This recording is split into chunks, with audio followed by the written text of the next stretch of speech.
It's like I really have to put myself to school, and I really have to trust my gut and what it's going to take to do what I want to do. We got the whole team to express what they think they're uniquely gifted at. And that gives a lot of insight into, where they want to head and what kind of career path is going to resonate with them. And they obviously have to head in directions that fill needs of the business. Everything he was saying was, and it was true for everyone. I'm kind of just talking about this one role, but I think it's a good way to get at it. His hedgehog was, I love numbers. I love working with teams. I love the operations. And then it was very easy to ask, well, we have a sales goal for you too. And you're really talented at that too. What do you think about focusing and on operations and giving you the space to do that? And it was, No more excuses. No more branding band-aids. The art of positioning. Let's freaking go. Real pivots results in challenges navigating decades of market changes. Yep, this episode is perfection to ensure your business has staying power. Today's guest is the president of Downer Brothers Landscaping, who's helped take the family business from small town survival to luxury estate work. Nicole Downer traded Shakespeare while teaching English Lit to mastering landscape design and now runs a multi-million-dollar operation. She's also lived in the same town for 52 years and watched it go from sleepy rural to bougie suburban. Nicole, did you accidentally gentrify your own neighborhood? Tell me. I don't want to be responsible for that, but no, just being, it's just a really sweet little town that other people discovered, and I'm here for it. You've grown this business through multiple revenue milestones over the decades. So at what point did you realize your positioning needed to fundamentally shift? What triggered that realization for you? Yeah, we've gone through a few of those moments, but the first one was we were hovering a little over 1 million. It was a long time ago now.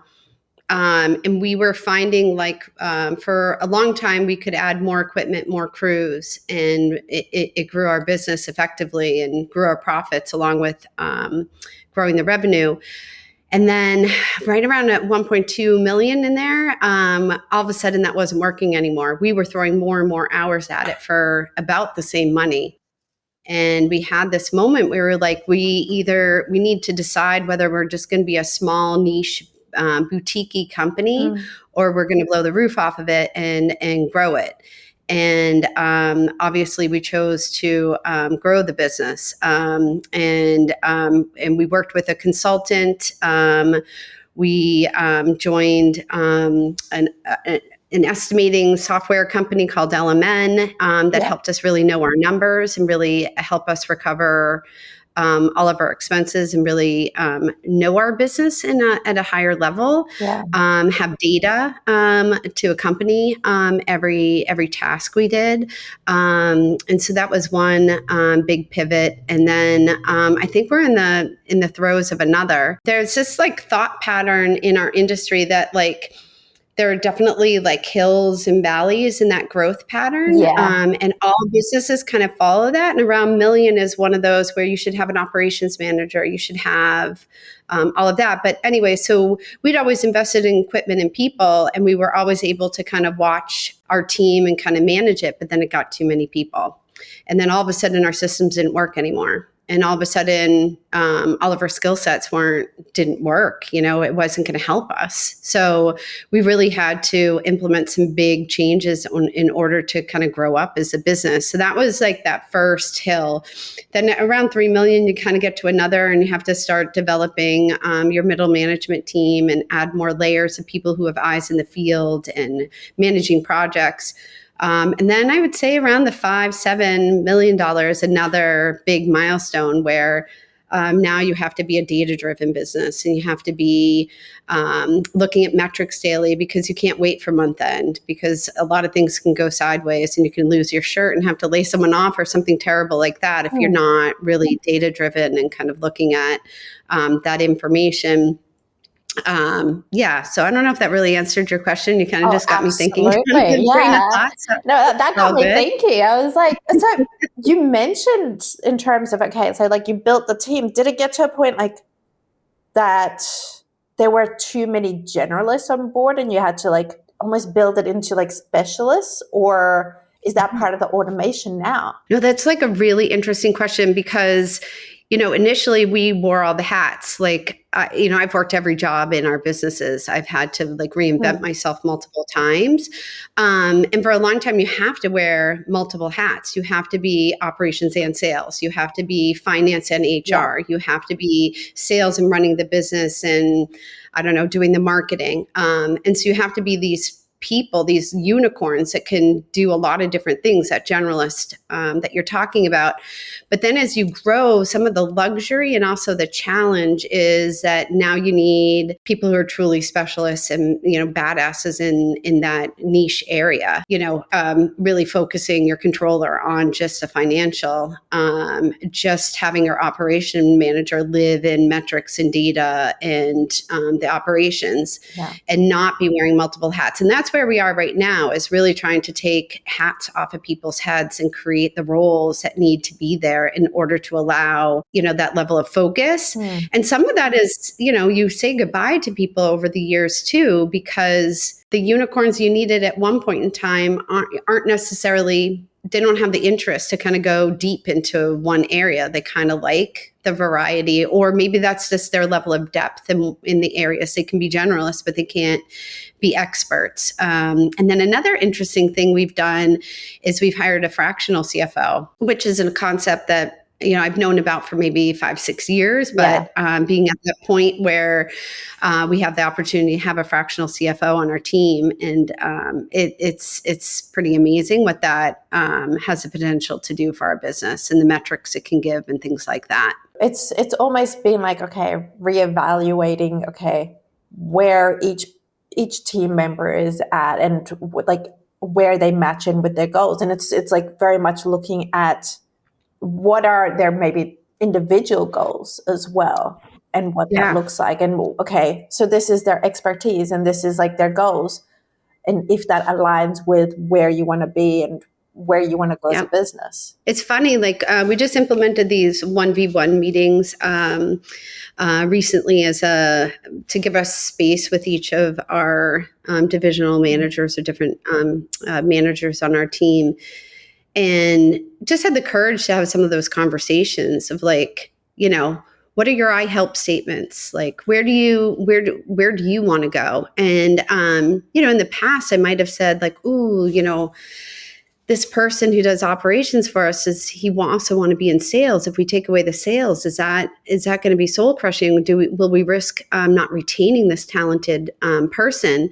And then it's like, well, we kind of need to choose. We can't have it, it's getting more difficult at our size to have someone focusing on both.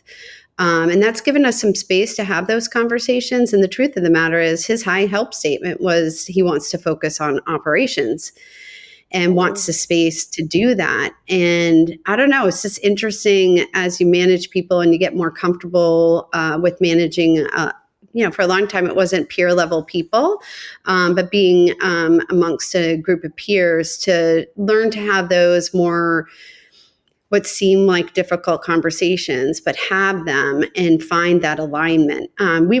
This was someone it's so important for us to retain. He's just a super talented member of our team. So I think we would have supported a goal of sales and kind of reimagined what operations would look like, but certainly a real benefit to us that the focus he wants is in operations. But it is interesting as you go through that growth, just finding where people can kind of fit in that org chart. And we went through an exercise of creating a ghost org chart to just imagine, okay, when we do get to 10 million, what does it look like? And what are the roles that we need? And working backwards from that. And that really helped us see, oh gosh, the way we're going, it's, the career path for someone like this person would be a director of operations. Like we've got to create those pathways, and we got to have the courage to be specialized now and just start steering that way. And yeah, it's all about conversation, about being open, about having the kind of relationships that allow you to trust one another and have that psychological safety to say those things. Yeah. And then we're evolving. Like I'm a different person than I was at 1 million, 3 million, 5 million, 7 million. And I'll be a different person when we're at 10. It's just the job demands that you be a chameleon. There's something that you just called out there, which I don't think many businesses do, is ghosting, like ghost writing that organization chart. Yeah. That's such a massive area. And there's another part that I want to ask is, what did that conversation end up looking like that you found out what he wanted to do? Because I know a lot of other business owners out there probably are like having that same concern where they don't necessarily want to be stepping on their team's toes. It probably started longer ago and just kind of developing a good relationship, spending time together, having good culture, spending time together outside of work, I think definitely helps kind of, you go do some, like we went to a conference all together and just kind of being in that space and kind of loosening up a little bit, kind of develops those connections where you can have very frank and honest conversations. But yeah, I think it was just about creating space for it. These 1v1 meetings that we created, they're once a week. They're meant to just give us space to talk about, what he's working on, where we feel like we want to head. But we really started with our hedgehog. We talked in that meeting, do you know that hedgehog concept? No, tell me. It's from Traction. It's an EOS thing, but it's really like a hedgehog is kind of a very specialized animal, and it's very good at something very specific. But trying to that's how we started these 1v1s, is to talk about what's your inner hedgehog. And that's how we got him to express, we got the whole team to express what they think they're uniquely gifted at. And that gives a lot of insight into, where they want to head and what kind of career path is going to resonate with them. And they obviously have to head in directions that fill needs of the business, but everything he was saying and it was true for everyone. I'm kind of just talking about this one role, but I think it's a good way to get at it. His hedgehog was, I love numbers. I love working with teams. I love the operations. And then it was very easy to ask, well, we have a sales goal for you too, and you're really talented at that too. What do you think about focusing on operations and giving you the space to do that? And it was, I want to do that. And honestly, out of that conversation, asking that, he also was able to share, you guys also have to get out of my way a little bit. And in a really respectful way, he was able to convey that message, which was important to hear. You need people who are going to speak truth to you and kind of tell you about, we asked what's getting in your way. And he's like, honestly, the guys will ask me a question, I'll answer it. And then they'll go ask you a question, and then they'll follow that. But there are different paths to get to a destination. And you just got to trust me to fail forward and honestly, he's not even going to fail, but just to give him, it might not be exactly how we would think through something, but if it still gets to that destination and does so efficiently, then, we've got to give him the ability to really do his job and not get in the way. And the funny thing is we don't want to get in his way, but it's like you have so much momentum, so much muscle memory built into just answering questions, troubleshooting, and doing all of that stuff, that it's really hard to stop that momentum. It's like trying to get flowing water to freeze. It's just hard. And so we really need to hear that. And so, the way you create that psychological safety and that trust is to commend him for that. That was a really big thing you said. And that was a really big investment in what we're trying to do with each other here, and keep that coming. And then I had a follow-up conversation. I'm like, you've got to throw elbows. You can't be polite about this. You got to say, hey, you're stealing my thunder. you got to let me operate. To be an operations manager, I got to operate. But like, to remind us to step out of the way, because we don't always know we're doing it when we do it. Yeah. And awareness is how you start a process of being able to change something, but just help us with that awareness, and that it's going to be, we don't want you to be polite, I guess is what I'm saying. And he's a really respectful, awesome person. So, he would lean that way, and we really want to empower him. And so it really created really meaningful conversation. I don't know what my next hedgehog conversation is going to be. Yeah.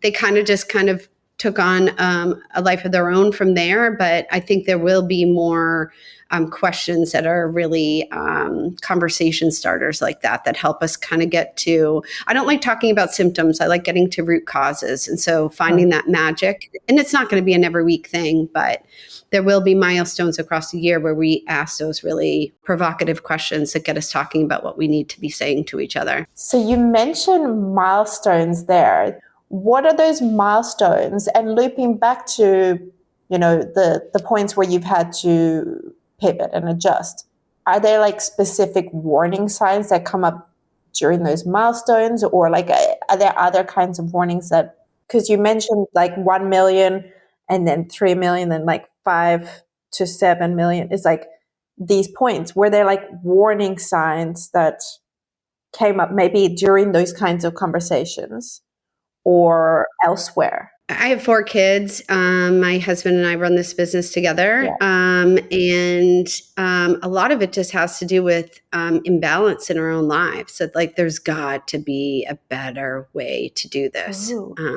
That's kind of where that seed starts from. And then how does it look in the business? It looks like we're working with, it's really kind of like a movement. I don't know how to describe it, but it's a movement that's trying to change the industry, and we joined on with that and really want to dial into that. So we know where we're failing. We're pretty honest with ourselves. Like we weren't great at developing systems. Now we're getting better at developing systems.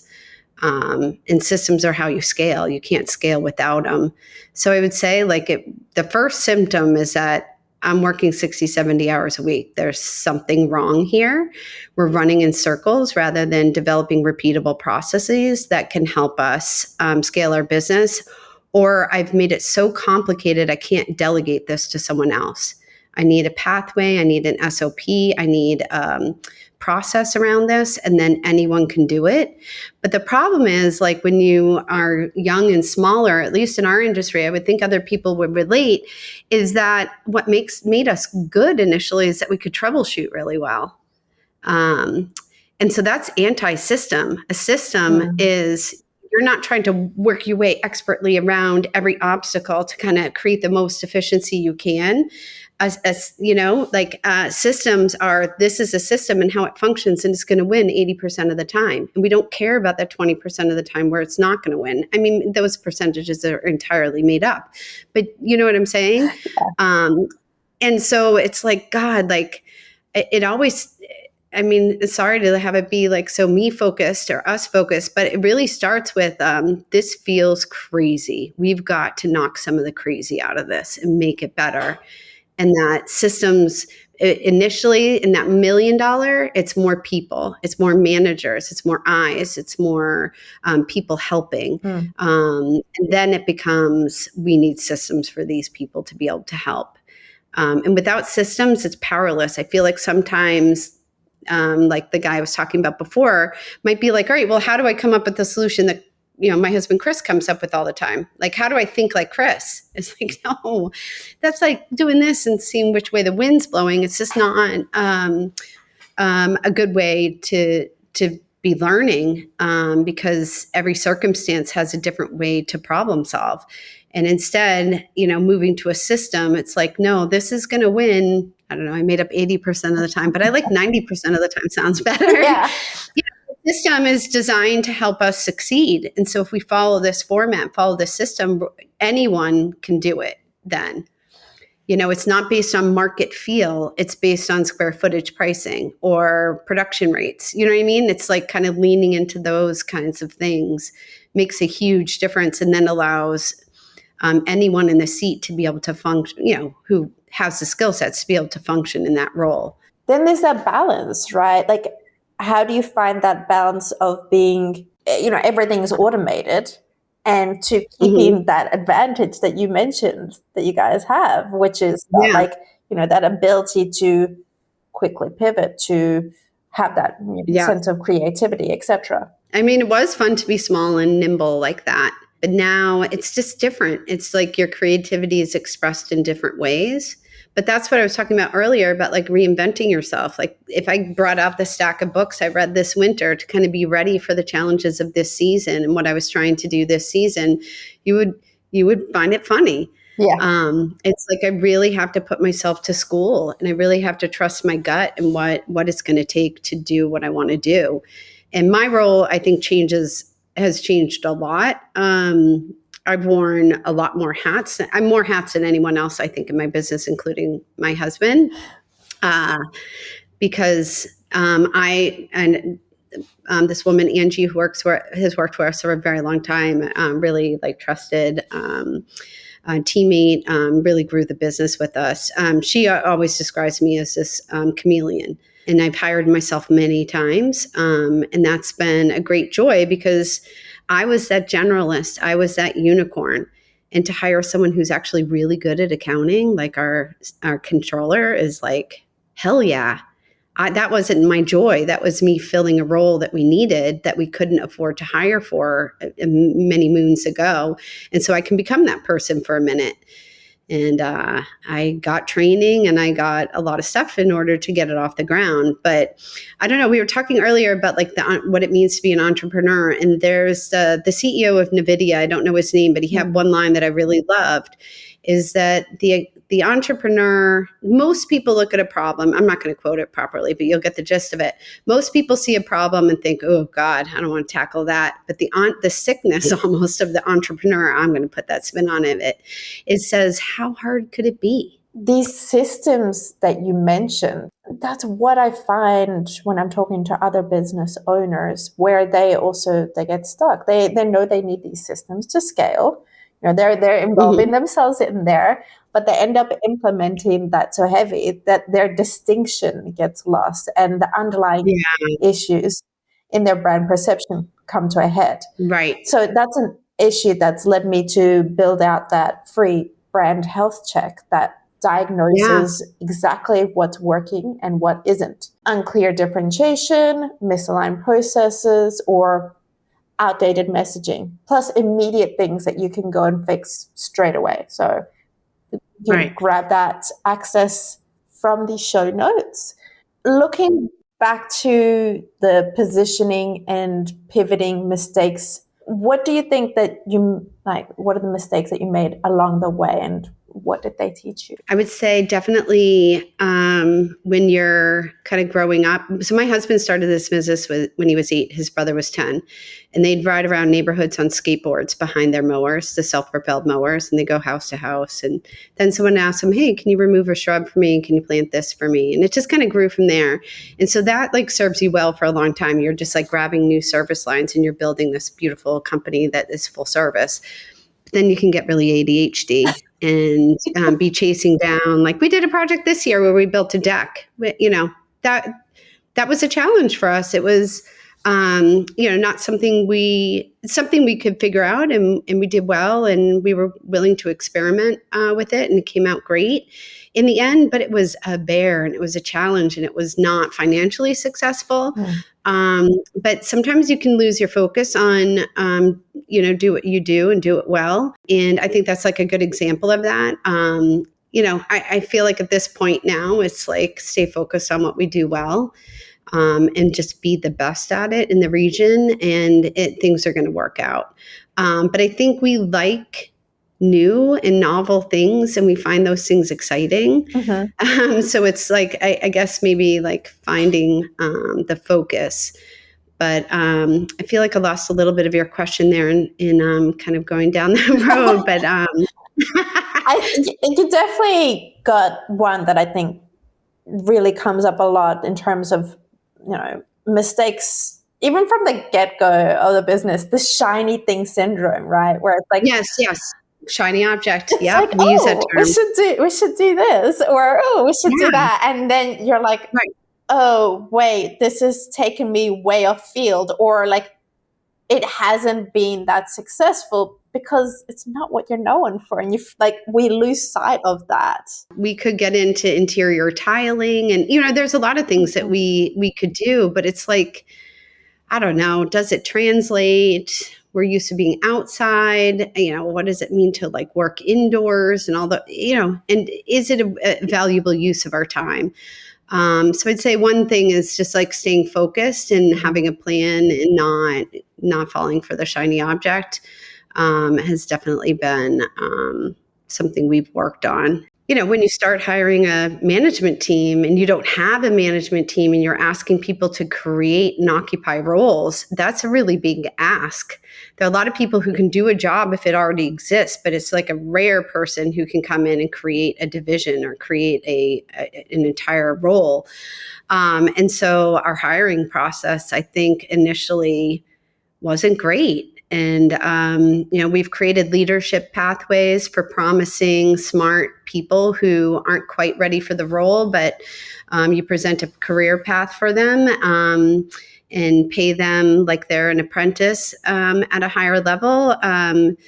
You're creating that pathway. You might be, paying a little bit more for the level of skill set that they have, but for a lot of times they might be coming from a different industry and they have adjacent skills that you're going to be able to leverage over time if you can just get that foundation in for them. So kind of simultaneously trying to hire really high level people who are excellent at what they do and finding those right people who are a good culture fit, a good values fit is one thing. And we've gotten better at that. I'm really happy with my team right now. But we've made mistakes, had some really bad hires. And we've also overloaded, some roles that we've had to learn how to kind of chill that out and be a little more thoughtful and allow a little more specialization. That's kind of that hiring process. And then like creating that pipeline so that you can hire within is definitely like a value I have. And we got to stand behind our values. And so you have to think many years down the road that okay, I have this leadership pathway. It's going to take this person like 3 years maybe to get to that place. There's a lot of risk in that because they're not obligated to stay with you. They could take that investment you're making that with them and pivot somewhere else. But it's like, no, you just gotta, that would be crappy. And you got to just take that risk in order to benefit the business and show the people who are working for you that, if you come here, you can do stuff. You can move on and move up. And we really are invested in the growth of our people. How have you guys gotten the entire team to embrace these shifts as you're making them? Probably a lot of it starts with like our investment in people and that we care. I think the fact that we care is very present, and we're very much like in the trenches supporting our team. I'll give sales to people. I'll do design work for people to support what they're doing as much as I am in my own role. Engage in a really supportive way, and I think it gets you there. What I've found in terms of, other conversations with owners is that they're not really that close with their teams, as in like having these conversations, having this hedgehog conversation, which like, holy shit, like amazing. So having those kinds of conversations and getting their buy-in and what that looks like in their role. So like what you mentioned before in terms of your ops manager, hey, look, like, give me that task and let me, get out of my way kind of thing. So having their own like run of what that looks like it's amazing. Like, I feel like a lot of people just want to know what you think that they can be great. And that when you offer feedback to them or you're steering them and guiding them, that it's really, you try to convince them, to work with them that they that like, look, I wouldn't say these things and have what ultimately is an awkward conversation. I wouldn't have those types of conversations if I didn't believe in the person and I didn't believe in their potential to be really fantastic, and that I really want them to grow and be able to learn and kind of get down a career path and, and be invested in that. And I think there are a lot of like owners in our industry, in our area, or probably more broadly, that are kind of like isolated in a little ivory castle, never getting their hands dirty, never coming back sweaty or with wet feet and dirt under their fingernails and the hair a mess. But that's not us. And that's just who we are. But I think that really helps too. We have an open concept in our office. It's just a big wide open space where my desk is and my husband's. And anyone can come down there. We're always accessible, and we're on job sites, and we are, we are working elbow to elbow with people. Not in the same way as maybe, a million years ago, but we never wanted to lose that connection. And then another thing I think really helps is just husband and wife team. We have a daughter who works for us. We have another daughter who worked summers with us, but keeping that family feel and that really close-knit family culture where you can tease each other, you can be playful with each other, you can have fun while you're at work. All of that I think helps a lot too. I really hope our team would say that they feel we're invested in them and their growth, and that, if they have a problem they're facing, that we want to try to resolve it. Or, for instance, like another hedgehog conversation, one of our teammates was like, I'm happy to do all this like slightly operational stuff that you're having me do for a period of time, but I need this to kind of head a little bit more in a business development and sales oriented way. And we're like, oh no, we see that potential. Just like we've got to have a little bit of time to get there. Or in our design build division, where our model is to, you meet with the client, you sell the project, you design the project, and you take it all the way from beginning to end. And now we're looking at that dynamic, and we're wondering if that really even fits at this point in our the size of our business and stuff like that. So now starting to have those conversations of, all right, we need more of like a operations manager in construction, kind of managing all the field ops, all the pre-com visits, like all that stuff that kind of drives success in the field, and not have everyone kind of watered down doing everything, and kind of more streamlined approach. And though that's probably the more stressful thing that's kind of going on right now, is just like, it's not working as well as I think we would like. And people want to feel successful, and they want to feel set up for success. So you got to gain a little bit of trust that like, yeah, we get it, but we've got to like build this together. We've got to imagine this together. And if that's where we want to head, I'm going to work on it, but I can't be working on that in isolation. This other teammate needs, we've had these conversations, and we're working on it, and we're moving in that direction. But there are hard conversations to have because we're not streamlined, it's creating stress, and it's making, creating a situation where you don't feel like you can be really successful at any one of these aspects of work you're doing. And that's hard. So it's like, okay, now let's take hard and make it harder by now reimagining what it could look like, and digging into that and working hard on that so that we can be set up differently in 2026. But we still got to keep operating under the 2025 plan. But we have this added job of now kind of thinking about how we're going to pivot. But that's not a me thing. Maybe that's part of the success too, is no, we do this together. We're very team oriented. That is hella interesting. So, there's one thing I wanted to pull out there. You've mentioned here where like your ideal customers, or that profile, it's evolved. How has it evolved as the business is growing? Super interesting. In some ways it has. And then other ways we've had some customers have been with us for 25 or 30 years, which is kind of funny. But tastes are evolving. Like in the industry, it's a lot of wellness landscaping, saunas and meditative spaces and cold plunges and things I never would have imagined 20 years ago people would be spending good money on, but they are. Foodscaping is kind of a new trend.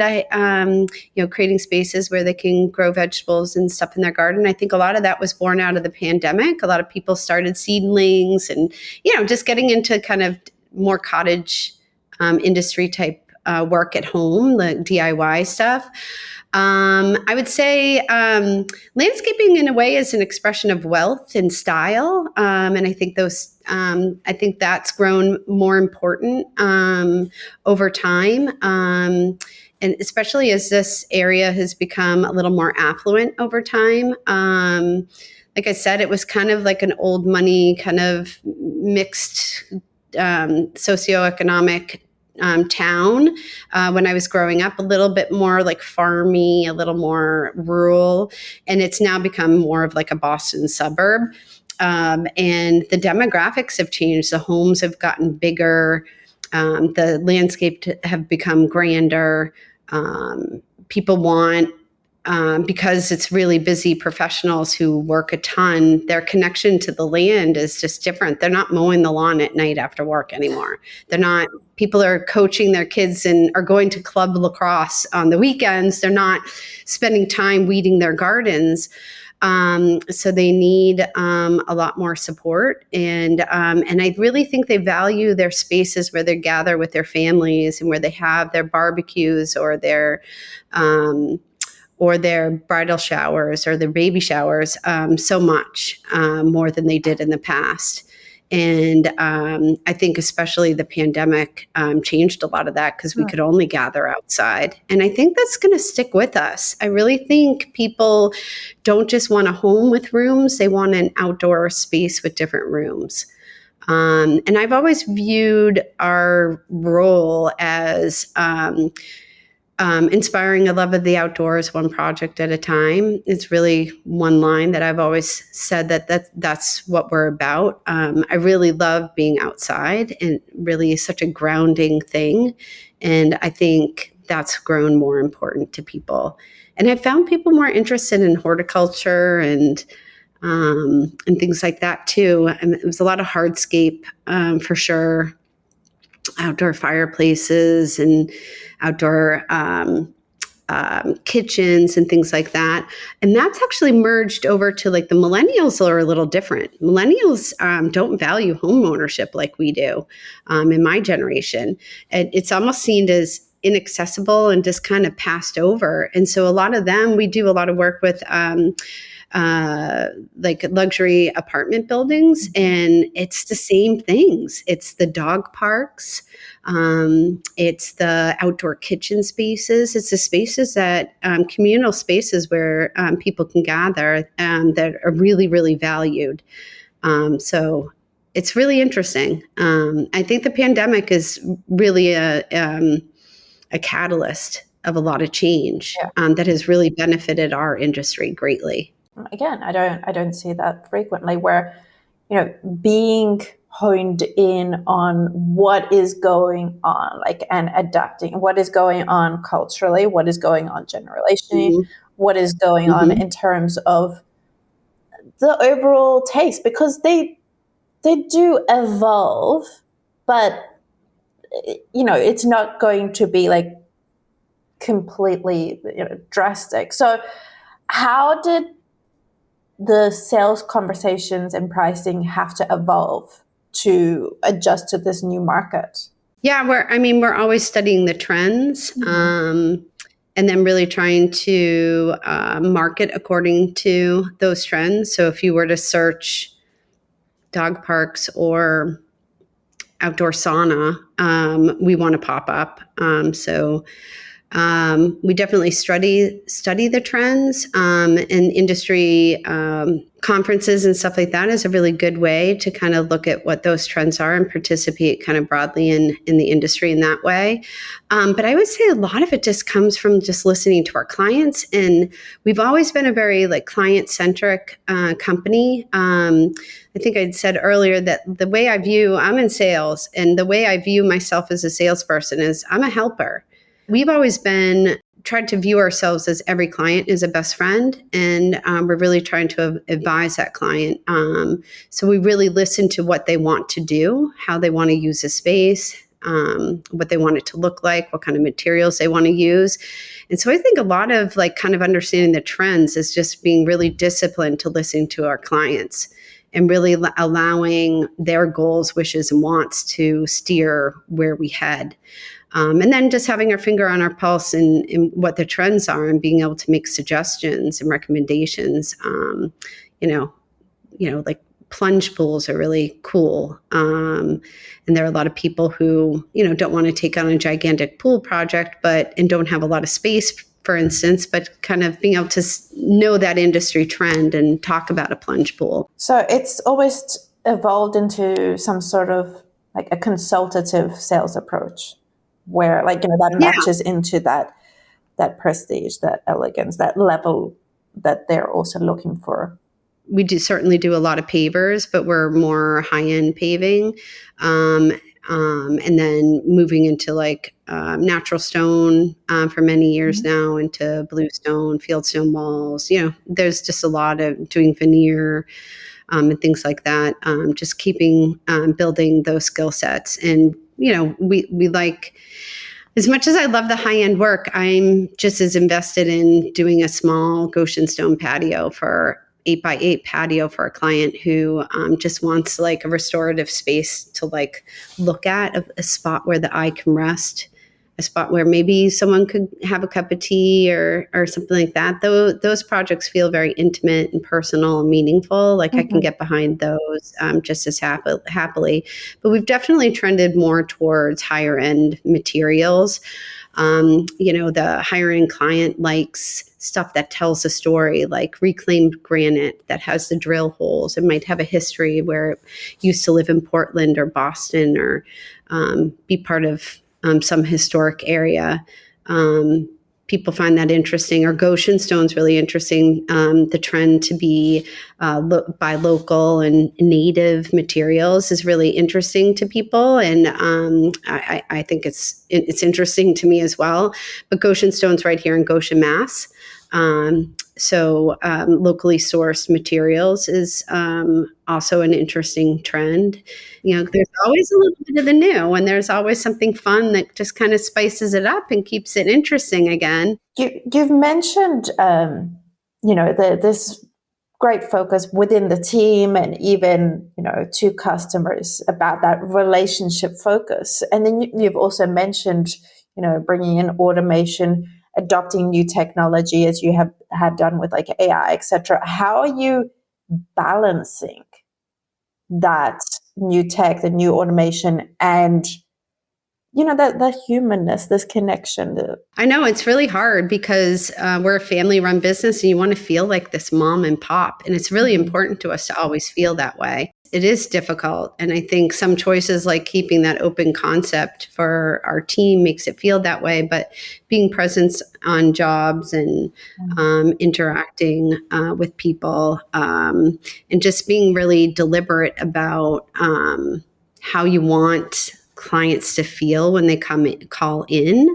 And they do want the human. And we have head of the client experience. Her name's Carrie. She just does a fantastic job on the phone of really working with clients and having a great relationship and being really responsible and proactive in communication and really trying to elevate that client experience the whole way through.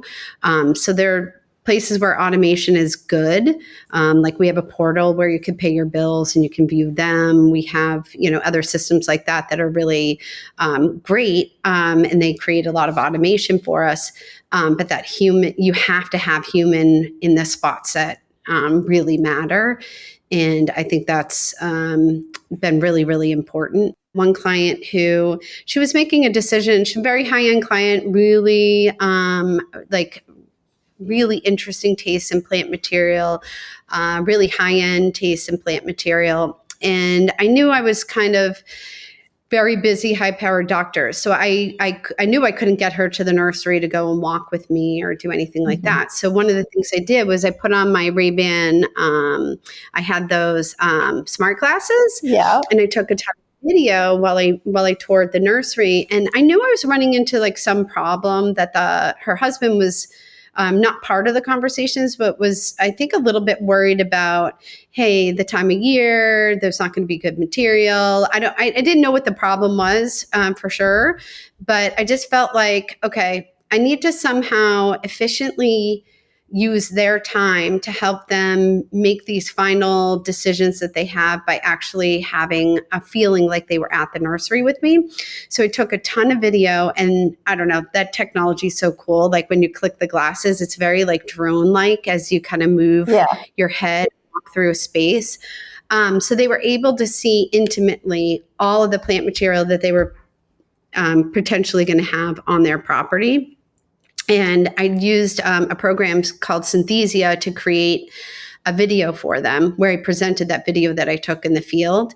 And in a 6-minute video, I was able to present all the various options they were kind of deciding between. I was able to help them make some of the final decisions really, really efficiently. And then I packaged a little video and sent it off to them. And it really became like a simulation for them that they were in the nursery. They got to like touch, feel, experience the plant material. And what I ended up finding out after the video, she, obviously shared it with her husband. And then his hesitation was, there's not going to be good enough material. Like, why, let's not do it now. And when he saw me pan through multiple, pleached horn beams was like one of them. And it's like, oh no, you have your pick of the litter and they're all gorgeous. Was a really way that I created kind of like an intimacy and a very personal connection while using something very tech heavy. It's fun. But you know what? I absolutely need to call this out because you guys use it in a way that it's not cringe, and rather it's complementary to the business, to the values, to the direction.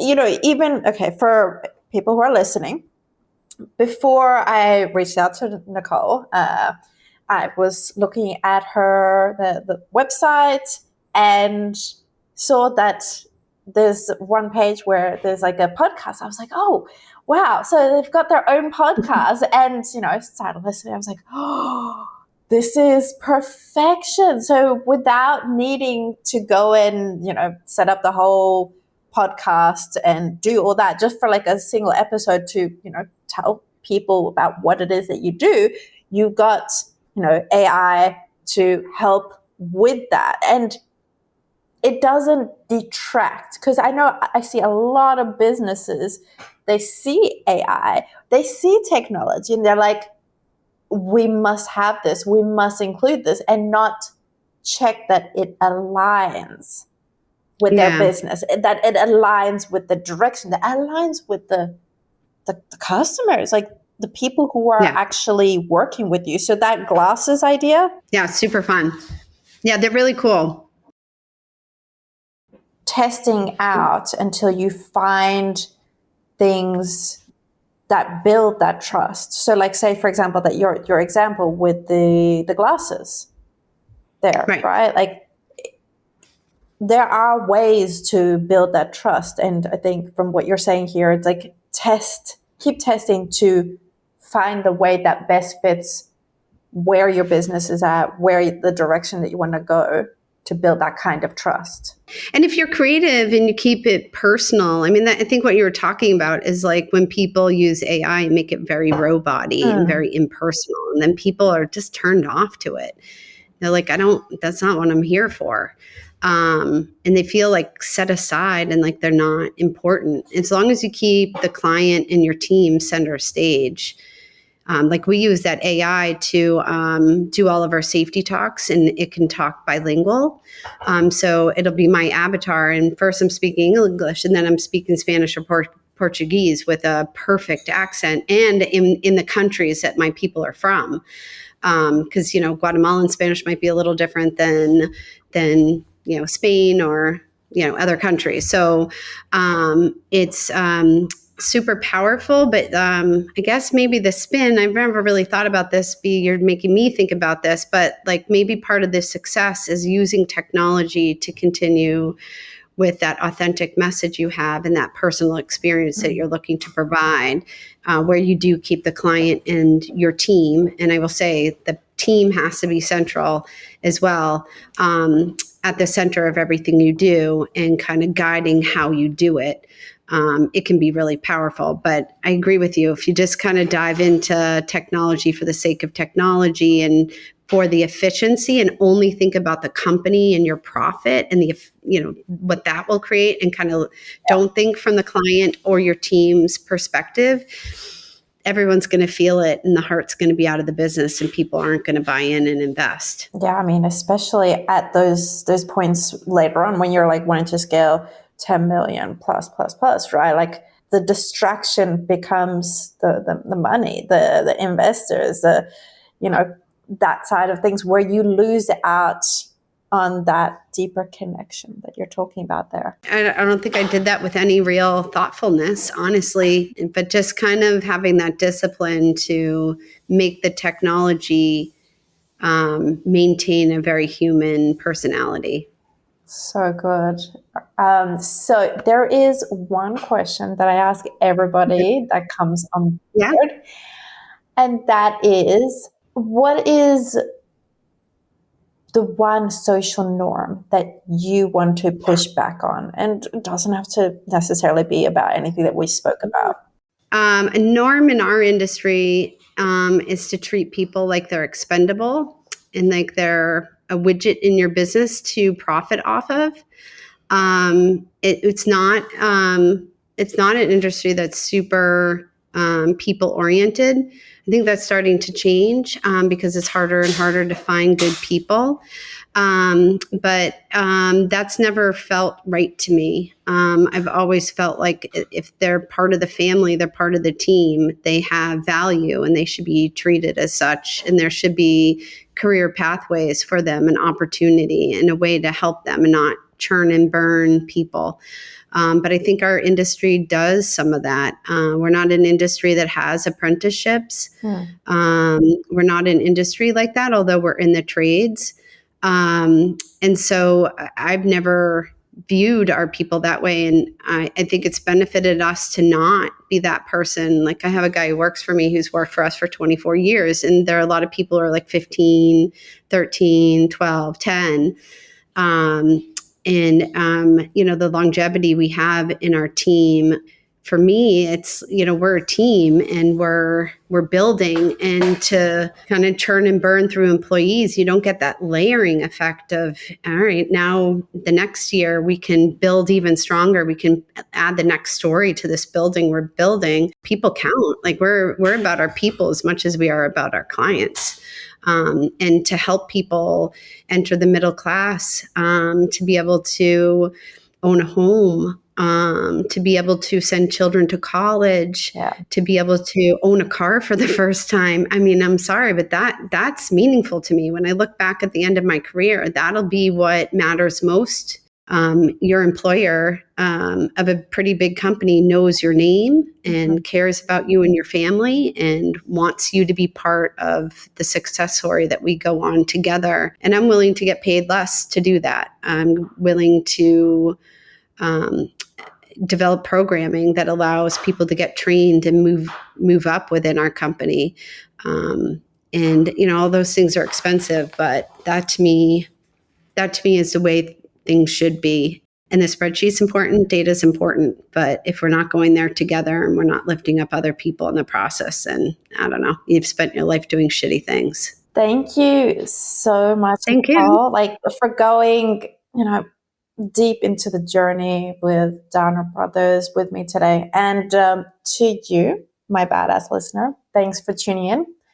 You can reach out to Nicole from the show notes, as well as access to that brand health check. And if you love this episode, drop a 5-star review. Now, let's get badass. They call me crazy because I'm facing all my giants. They try to scare me into thinking I can fight it. They tell me I should never even think of trying. But that's just me, I'm gonna live out in defiance. No more excuses. No more branding band-aids.